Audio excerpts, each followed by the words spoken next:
We'll hear about Michelle. Michelle? Oh, God, what about her? She went missing. And have you guys tried calling her? I have no idea how to help you with that. I've actually been trying to look for her. Since when? Almost a week now, to tell her to stay away from my daughter. I'm talking to... Authorities in California say human remains found in a San Francisco Bay Area canyon on Saturday are those of the missing nursing student who disappeared in May. Police declined to release any further information, saying only that the remains were identified after tests by the Alameda County coroner. At one point, you and Michelle were close friends, is that right? I considered her my sister. And then, what happened? She made a mistake. Scott made a mistake. And then, was that when you were with Scott? Or had you guys broken up, or? No, we were still together. They made the mistake twice. Were you surprised to see Michelle there? Yes. How did it make you feel when you saw her? At first, surprised, and then annoyed, and then I thought, okay, keep your blood pressure down, otherwise you're gonna lose this baby.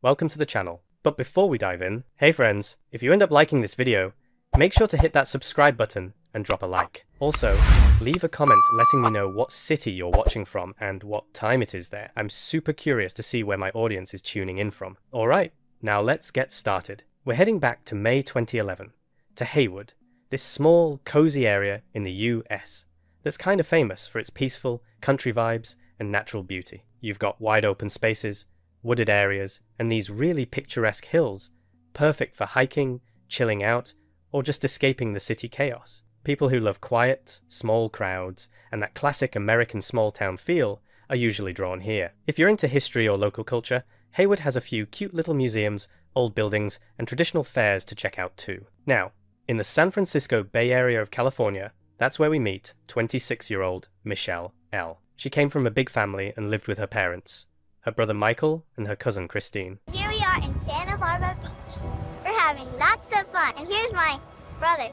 Michelle lived in a big, bustling household with 15 other cousins and a ton of aunts and uncles. Their home was always alive, smelling like fresh-baked goodies, filled with the laughter of kids, loud chatter around the dinner table, constant movement, and endless hugs. Every family gathering left this warm, safe feeling behind, even amidst all the chaos. Michelle's mom worked as a nurse, and her dedication, care for others, and tireless work ethic set a huge example for young Michelle. She grew up watching her mum save lives and support people through their toughest moments, day after day. When her mum, unfortunately, passed away, Michelle felt this deep, indescribable emptiness and pain. But at the same time, she knew one thing for sure. Now it was her responsibility to carry on, to live in a way her mum could be proud of. Michelle took on so much responsibility after losing our mum that she basically became a mum to all of us, her brother Michael said. She taught us how to drive, cook, shop, and always gave advice we didn't even know we needed. Even in the hardest moments, she was this rock we could lean on. Michelle waited patiently for 5 long years to get into a nursing program,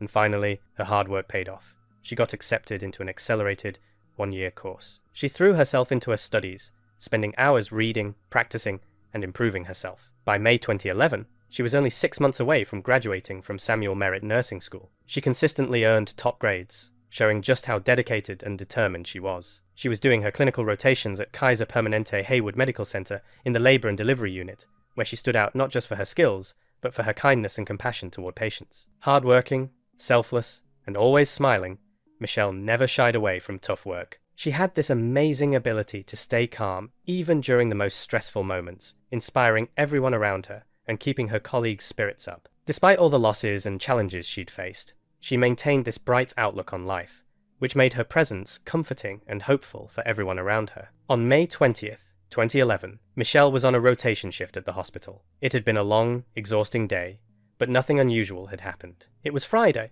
and the vibe was all about the almost weekend energy. Students and staff were chatting about weekend plans, and the hallways had this impatient, excited buzz. For Michelle, it also meant a little escape from the daily grind. She had a trip to Reno to visit friends coming up that she'd been looking forward to. Around 6:55 in the evening, Michelle told her supervisor she was just going to run to her car for a few things. It would only take a couple of minutes. She left the unit, walked down the hospital corridors where the smell of disinfectant lingered and the day's warmth still hung in the air, and stepped out onto the third-floor parking deck. She headed toward her car, parked in a corner, pausing for a moment to take in the empty lot, the evening air on her skin, and the distant hum of the city below. It was just a normal, everyday move, but in that instant, the world around her felt quiet, almost peaceful.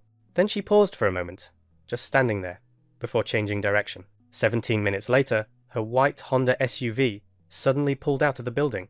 It was almost the end of the shift around 9 p.m, and the supervisors were gathering all the students in a small room for end-of-day wrap-ups, going over final instructions before the weekend. But Michelle still hadn't shown up. Her personal things and jacket were sitting neatly in their usual spot in the staff room, just like always. She hadn't signed out, and her phone kept ringing non-stop, shattering the quiet that had settled into the evening hospital halls. Concern started to spread among her co-workers, and anxiety quietly began to build. The instructor, feeling uneasy and realizing this wasn't normal, grabbed someone from security, and together they rushed down to the parking deck where Michelle's car was usually parked. But it was weirdly quiet and empty, no sign of her at all. The stillness on a lot normally alive with car engines and footsteps felt unnatural, almost unsettling. A few minutes later, Michelle's car suddenly pulled back into the building and climbed up to the 3rd floor. The instructor waved frantically, trying to get the driver's attention. The car hesitated for a moment, almost like it was thinking, then slowly rolled past them and disappeared back out of the building. The instructor's heart sank. This was nothing like Michelle. She knew Michelle always acted carefully, confidently, predictably, and this behavior was off, almost foreign. She wasn't just worried. She genuinely doubted the person behind the wheel was Michelle. Without wasting a second, she called the police, a cold shiver of fear running down her spine. The next morning, there was still no sign of 26-year-old Michelle. Nearly 10 hours had passed since anyone last saw her. About 15 friends and colleagues arrived at the police station, anxious and confused. They couldn't stress enough how out of character this was for Michelle. She was always punctual, responsible, and predictable. Now, something was clearly very wrong. They were determined. They wouldn't leave until a serious investigation started. The police got the alert, and detectives immediately began searching the hospital parking deck. The morning quiet was settling into this tense, waiting kind of feeling. Meanwhile, her ex-boyfriend, who still stayed in touch with Michelle as a friend, began calling her family, trying to convey just how serious the situation was. And then they found traces of blood where her Honda had been parked. Tiny, almost imperceptible drops, but enough to make hearts tighten with fear and helplessness. By 9 a.m, her car was found neatly parked in a visitor spot, about half a mile from the hospital, locked up tight. Inside, her laptop and a random Samuel Merritt University student ID were left on the back seat. That little detail immediately raised eyebrows. Michelle had no connection to the ID's owner, and no reason to have it at all. In fact, the card had been reported stolen just a few days before Michelle went missing, which made everything feel even more mysterious and unsettling. Every little detail of the scene screamed that something had seriously disrupted this young woman's normal life. The police immediately suspected an outsider, someone who knew Michelle's schedule, someone who planned this ahead of time. Maybe this person had stolen the student ID to get inside the building without any issues, and then somehow got Michelle out to the parking lot, possibly leaving with her in the car. The whole situation felt too precise and calculated to be a random stranger wandering the lot. There was logic and planning behind it. Hospital records showed that roughly 30 minutes after Michelle had gone to her car, a call came into the emergency department. It was Michelle Lay, or at least someone claiming to be her. The voice on the line was clear, but a bit controlled. She asked to speak to her instructor, but the call went to the wrong department. Then the woman asked the receptionist to pass along a message that her father had suffered a heart attack. When Michelle's car was taken for further investigation, her brother Michael suddenly got a text from her phone. "I'm okay," and immediately after, another one came through. "I didn't disappear. My phone's acting weird. It's deleting all these messages and draining the battery." Those short messages only added to the chaos and confusion. Michelle's friends started getting them one after another, and each one seemed like its own little story, sending everyone's minds spinning. One message mentioned a flat tire, another said she was already back in Reno, yet another said she needed a break from social media, and another claimed she was sick and needed rest. Each message sounded believable on its own, but the bigger picture just kept getting stranger and more unsettling. Her ex-boyfriend noticed the activity on her phone right away and texted her, hoping for some kind of explanation. What he got back only made things worse. Who is this? The situation kept getting more confusing and dangerous for anyone trying to figure out what was going on. By May 31st, the reward for any information about Michelle was at $220,000, and within a few days, it had nearly doubled to $500,000. The Lay family hired a private detective to speed up the investigation, and over 100 volunteers joined the search, forming 14 teams that spread out for miles around the hospital and Michelle's neighborhood. The reward kept growing day by day, reaching $100,000, which only highlighted how serious things had gotten and how desperate her family was to find her as quickly as possible. As detectives dug into Michelle's personal relationships, one name kept coming up in conversations and messages: Giselle Esteban. Michelle had had issues with an old school friend she'd once been inseparable from. They'd spent years together, shared all the ups and downs of friendship, even moved in together for college, always supporting each other through tough times. But everything changed after certain events that left a permanent crack in their relationship. Giselle had previously been in a romantic relationship with a man named Scott, and they had a 6-year-old daughter. Their relationship ended badly, leaving behind emotional tension and resentment, which gradually started to spill over into Michelle and Giselle's friendship. According to the detectives, that's when the problems between them began. Even before Giselle and Scott became a couple, Michelle and Scott had met a few times, but it quickly became clear there was never going to be anything romantic between them. Everything stayed strictly friendly, no intimacy, no hidden feelings. Later, Giselle and Scott started dating, but for some reason, Giselle became fixated on imagined relationships and false ideas about the past, despite the actual timeline and facts. As Giselle's behavior started to shift, her friendship with Michelle began to drift apart. Michelle stayed honest and straightforward. She and Scott were just good friends, and she had no intention of cutting off contact with him just because Giselle wanted her to. She also didn't pay much attention to Giselle's strange, obsessive claims. Michelle had been in a relationship with someone else for a long time, and Scott was simply living his own life. Everything Giselle believed was far from the truth, but her obsession with this false version of events was becoming more and more obvious. The detectives decided to speak directly with 27-year-old Giselle. The meeting was tense from the start, and immediately made it clear there was no love or sympathy here. Giselle didn't even try to hide her emotions. Her coldness and detachment were obvious. There was a palpable tension in the room, which, as it turned out later, could be significant for the investigation. Every glance, every word, revealed an inner conflict and a possible vested interest in the unfolding situation. We'll hear about Michelle. Michelle? Oh God, what about her? She went missing. And have you guys tried calling her? I have no idea how to help you with that one. I've actually been trying to look for her. Since when? Almost a week now, to tell her to stay away from my daughter. And talking to her friends and such, we understand that you guys had a tumultuous relationship. A tumultuous relationship. She was my best friend who slept with my then fiance. After that, detectives tracked down Scott. He was open during questioning, fully cooperative, and according to investigators, he came across as genuine and truly shaken. His face, his eyes, even the tone of his voice showed more than simple concern. There was real personal pain there. Scott regularly showed up at the many candlelight vigils for Michelle, talked openly about the times they'd spent together as friends, and actively joined search efforts, doing whatever he could to help people find answers. He laid out the complicated reality of his life with Giselle.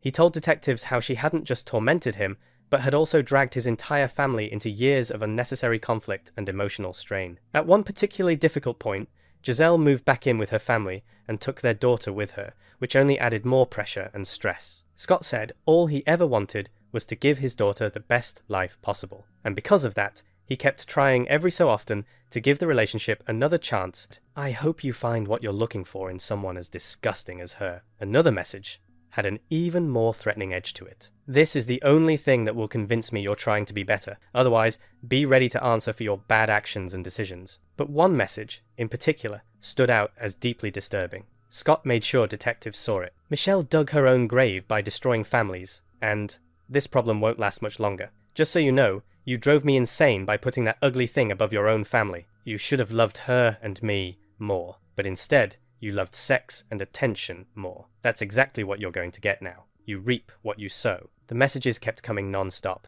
Giselle also sent messages directly to Michelle, and these were particularly harsh and personal. In one, she wrote, "If you were really anyone's friend, mine or Scott's, you'd just leave my family alone. But you're nothing but a monster with nothing better to do.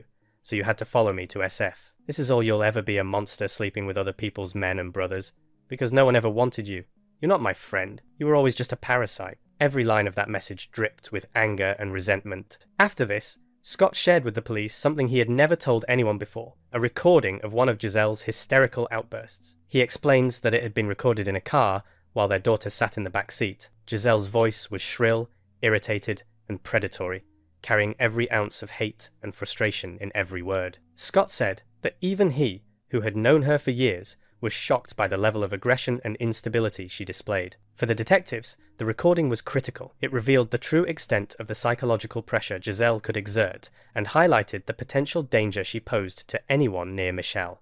I asked you, can we just be honest about Michelle, because she's the one issue that I really, really am having a hard time dealing with. That's not what you said at Yes! all. Okay, We well didn't then talk for fine. days. Starting from now, we are going to be honest about Michelle.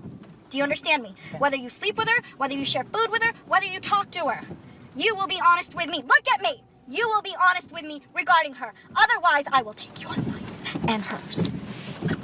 And you can take that to the grave with you. Why? Why?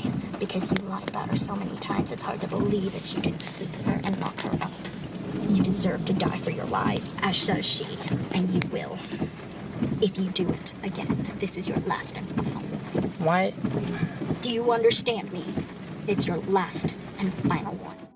Scott told detectives that Giselle had spent some time under supervision in psychiatric facilities, where she was diagnosed with manic depression and bipolar disorder. Her behavior was unpredictable and dangerous. She could show up suddenly, without any warning, anywhere she felt she had the right to be. Sometimes she would just appear outside Scott's home, where he lived with his mother, acting as if it were completely normal. On some occasions, she even went inside without permission, quietly sitting in a room and watching everything until a shocked and frightened family member found her. These episodes left a lingering sense of violated personal space and an ever-present, undefined threat. Eventually, Scott gained full custody of their daughter, which, according to investigators, only infuriated Giselle more and prompted her to move back to Haywood to stay closer to Scott and his family. Her presence in the neighborhood created a constant atmosphere of tension and fear. Neighbors and acquaintances noticed her unexplained visits, and Scott and his family lived under ongoing psychological pressure. But the final trigger, which may have set her actions in motion, was a court-issued restraining order. The order explicitly forbade Giselle from coming within 100 feet of Scott or any of his family members. According to Scott,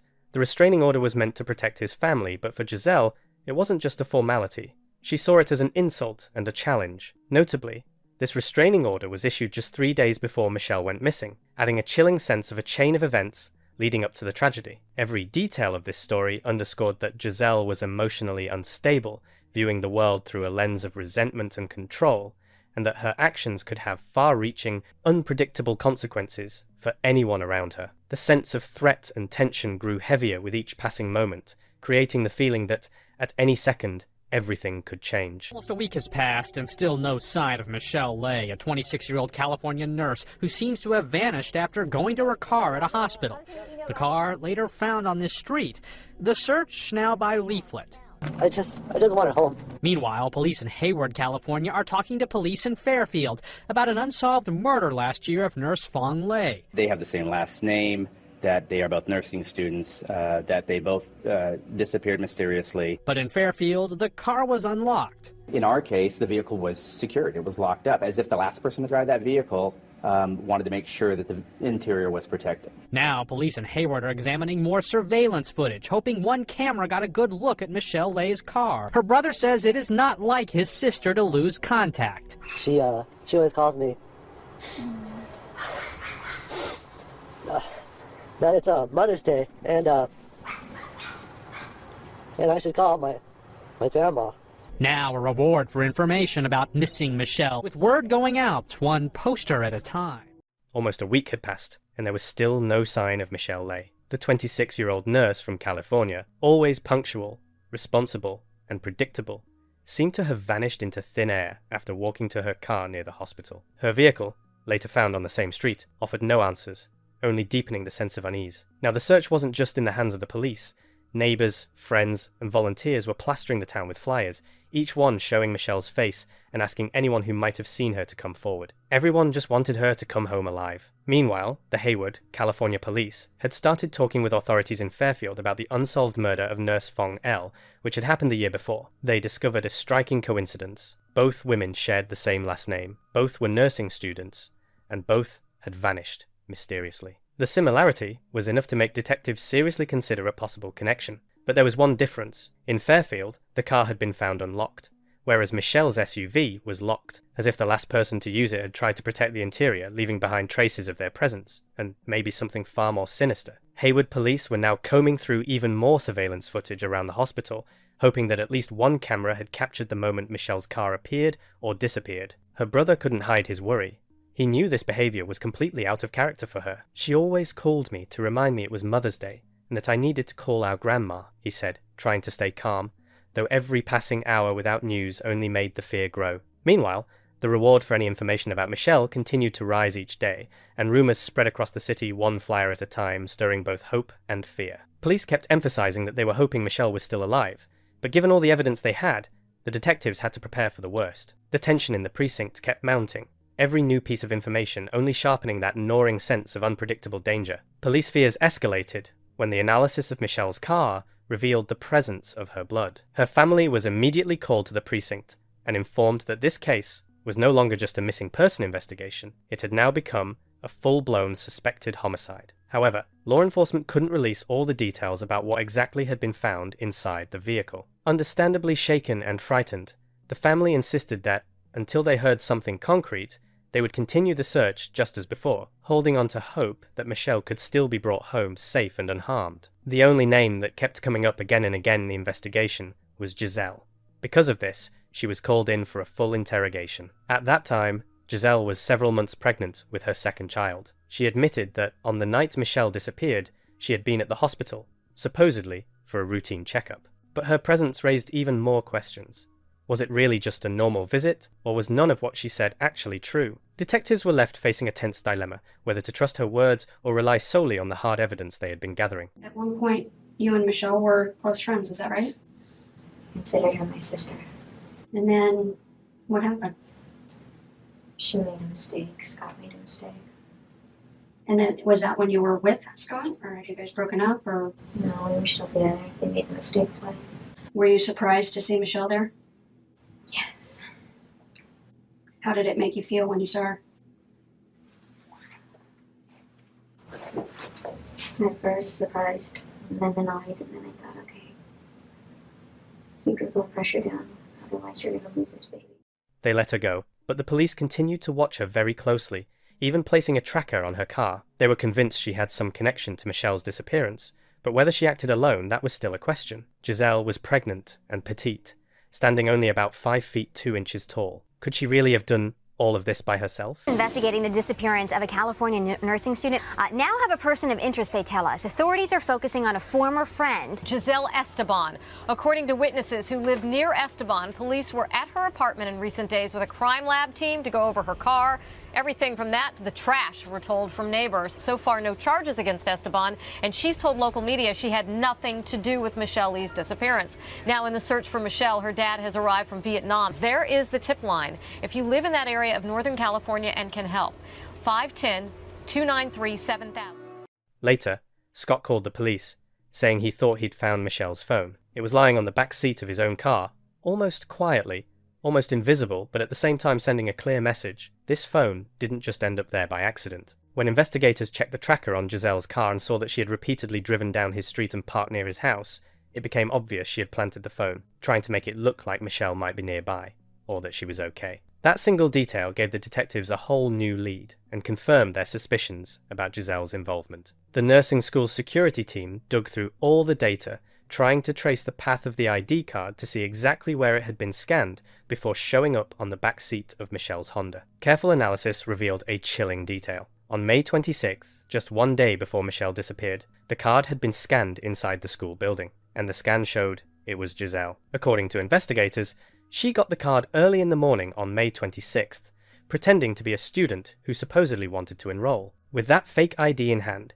Giselle gained access to the building and started snooping through the halls, checking locked doors, peeking into classrooms, and observing the flow of people. She moved as if everything was completely normal, but every step she took carried a sense of intrusion, of control being violated. Her actions pointed to careful planning. She knew exactly where to go, how to use someone else's access, and how to leave a trace without being noticed. The situation grew even more unsettling. She waited until the building emptied, lingering as most people went home, leaving silent hallways that Giselle used to her advantage. The atmosphere of the empty school, the echo of footsteps in deserted classrooms, every sound seemed like a potential threat to anyone unaware of what was happening. The next time she entered, it was through a back exit, unnoticed. Dressed in a white lab coat, she methodically prowled the same classrooms, checking computers and files as if carrying out a carefully orchestrated operation. Her movements were precise and deliberate, opening cabinets, rifling through drawers, scanning documents, all to gather information without being seen. Eventually, Giselle reached the teacher's desk and took the student schedules, one of which belonged to Michelle.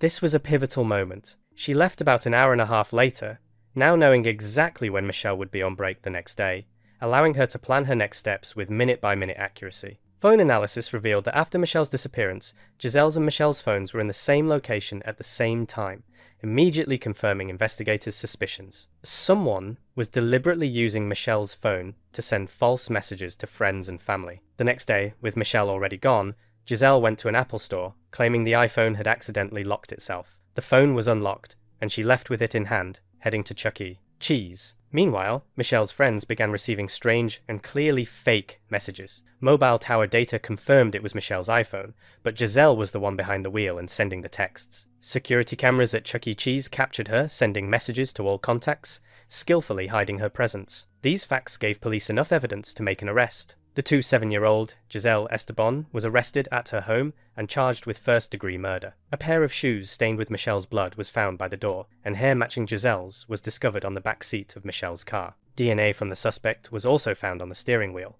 conclusively confirming her involvement. Together, these pieces painted a grim picture of a meticulously planned stalking and a crime born from obsessive fixation and manipulation. Police in Northern California have arrested a high school friend of a nursing student missing for more than 3 months. Jail records indicate that Giselle Esteban is being held on suspicion of murder. Our primary concern was, is, and will always be to find Michelle and bring her home with us. At this point, she is still missing, and we will fight to bring her home every day until we have her with our family again. The reality is we don't have Michelle. That's a piece we're not going to close out on until we find her, until her location is known. A check of Giselle's computer revealed disturbing and chilling details. In the days leading up to Michelle's disappearance, she had been researching ways to induce a heart attack without leaving any trace, methods for discreetly stalking someone, lock tampering, and the use of highly toxic gases such as potassium chloride and carbon monoxide. Her searches were meticulous and methodical, revealing a cold, calculating mindset. Even after Michelle vanished, Giselle continued obsessively monitoring her online. Michelle's name appeared in her search history over 300 times, showing a relentless fixation and a desire to maintain control from a distance. On September 17, just 10 days after Giselle's arrest, the family faced the worst-case scenario they had feared during those agonizing weeks. Michelle Lay's remains were discovered in a shallow grave hidden in a remote, rocky, and difficult-to-access area. 3 months of disappearance had left its mark. Only a skeleton remained, making it impossible to determine the exact cause of death. The site was roughly 12 miles from Giselle's home, and the location seemed deliberately chosen, a secluded and nearly inaccessible spot meant to conceal the crime. The discovery confirmed the family and friends' worst fears. Michelle was dead, and her disappearance had not been random or unexplained. At the same time, it provided investigators with concrete evidence that the crime had been carefully planned, executed with cold calculation, and fueled by an obsession that had grown over months. The burial site, its isolation, and the circumstances of the crime underscored Giselle's caution and methodical planning, confronting the police with the harsh and grim reality of the deliberate, obsessive violence they were dealing with. Authorities in California say human remains found in a San Francisco Bay Area canyon on Saturday are those of the missing nursing student who disappeared in May. Police declined to release any further information, saying only that the remains were identified after tests by the Alameda County coroner. In September 2012, the trial of Giselle Esteban began. Following her arrest, she initially maintained her innocence, but during the proceedings, she admitted to killing Michelle. Giselle claimed it had been an impulsive, accidental act, alleging that Michelle had somehow provoked her. Her attorney argued that her actions amounted to voluntary manslaughter rather than first-degree murder, attempting to mitigate the potential sentence. Despite this, Giselle did not testify in court and showed no remorse or sympathy. She simply sat in the defendant's chair, staring blankly, her face betraying no emotion, as if the trial held no significance for her. How exactly had Michelle ended up in the parking lot with Giselle? Had she been waiting for her, knowing her schedule down to the minute? Had she used messages to lure her outside? The prosecution could not provide definitive answers, but presented a compelling theory. Giselle had approached Michelle and attacked her with a sharp object. This explained the blood evidence, and how the perpetrator could have easily placed the victim in the back seat and fled. The district attorney stated plainly in court, "This is a sociopath." Giselle laughed while recounting the murder, her voice devoid of any trace of remorse, a calculated, cold-blooded, strategic attack on someone unsuspecting. Her behavior sent chills through the courtroom. Her laughter and emotional detachment highlighted the cruelty and deliberation behind the crime. Ultimately, Giselle was found guilty of first-degree murder. True to form, she showed no reaction to the verdict, leaving the courtroom without uttering a word. In a rare moment of candor later, she reportedly admitted that if she had been a juror, she would likely have sentenced herself. The presiding judge, a seasoned veteran, remarked that he had never encountered such compelling and clear evidence of a cold, meticulously planned crime in his career. Giselle was sentenced to 25 years in prison, with the possibility of life imprisonment. Her conviction served as a definitive statement that deliberate and premeditated cruelty would not go unpunished. Yet for Michelle's family and friends, the verdict could not erase the deep wound left by her loss, the memory of Michelle's smile, her kindness, and how abruptly their lives had been shattered by a single, obsessive, cold-blooded individual. Two local families torn apart by a murder sparked by a jealous rage. Today, a judge sentenced Giselle Esteban to 25 years to life in prison for killing nursing student Michelle Lay. Giselle Esteban never apologized for killing San Diego nursing student Michelle Lay, convicted in October for her murder. Today, an Alameda judge says she never showed a hint of remorse. He made a really great observation, and we always felt, sitting in trial, that she felt no remorse. Just stared directly at our family with a blank stare. Lay's uncle in Mira Mesa is disappointed. He says the family had hoped for a mandatory life sentence without parole. We might have to go back up there in who knows when. Anytime she's up for a parole hearing, then it all comes up again. In court, Michelle's only brother Michael broke down as he talked about his sister's plan to follow in their late mother's footsteps to become a nurse. Those dreams ended when Esteban killed Lay in a Bay Area hospital parking garage. Prosecutors say she snapped in a jealous rage when she mistakenly thought Lay was moving in on her boyfriend.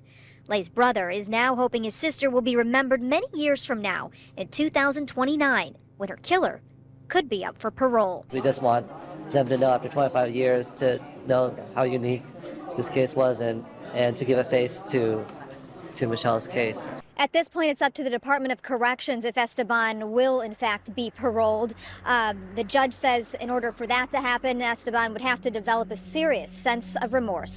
Later, Giselle gave birth to a son who was placed under the custody of his father. Rumors circulated that Scott was the father, but he firmly denied this.